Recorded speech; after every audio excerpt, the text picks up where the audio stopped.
As we've talked about the image of God, we've looked at how an understanding of the image of God allows us to honor Him in a way that is right. We've talked about how most sin is directly related to our understanding the image of God. Denying it in ourselves and others, or diminishing it in our own minds, leads us into sin. For the last couple of weeks, our focus has been on Jesus, who is the full and perfect image of God. We've talked at length about God's priorities, qualities, and nature as shown in Jesus. And we could spend weeks or months unpacking this theme because God is so big, so beyond our ability to comprehend. But today, we'll be concluding our series with this thought from Colossians, chapter 1, verse 15 through 23. Paul tells us what the most important aspect of Jesus' nature as the true image of God is. He is the image of the invisible God, the firstborn of all creation. For by him all things were created, in heaven and on earth, visible and invisible, whether thrones or dominions or rulers or authorities. All things were created through him and for him. And he is before all things, and in him all things hold together. And he is the head of the body, the church. He is the beginning, the firstborn from the dead, that in everything he might be preeminent.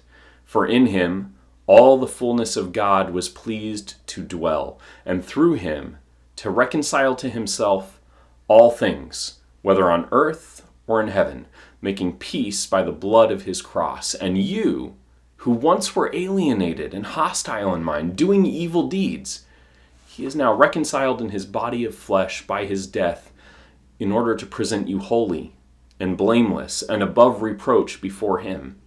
If indeed you continue in the faith, stable and steadfast, not shifting from the hope of the gospel that you heard, which has been proclaimed in all creation under heaven, and of which I, Paul, became a minister. It's in this passage, indeed in the whole gospel, that we discover Jesus is a reconciler. He brings together what has been torn apart. He mends what is broken. As the creator, he alone has the tools that can fix his creation. But in redeeming us through his death, he brings us into that same work. He equips us. He gives us the tools as well. We participate in the reconciliation that Jesus has called us to. If we are to honor the image of God in us, we must emulate Jesus, take on his image, and do the works that Jesus would do. I love you, and my prayer for you today is that you would look around at the situations you find yourself in, and as cliche as the statement may be, ask yourself, what would Jesus do? And then more importantly than asking that question is to take the step of actually doing it, of radically changing your life so that you reflect the image of God.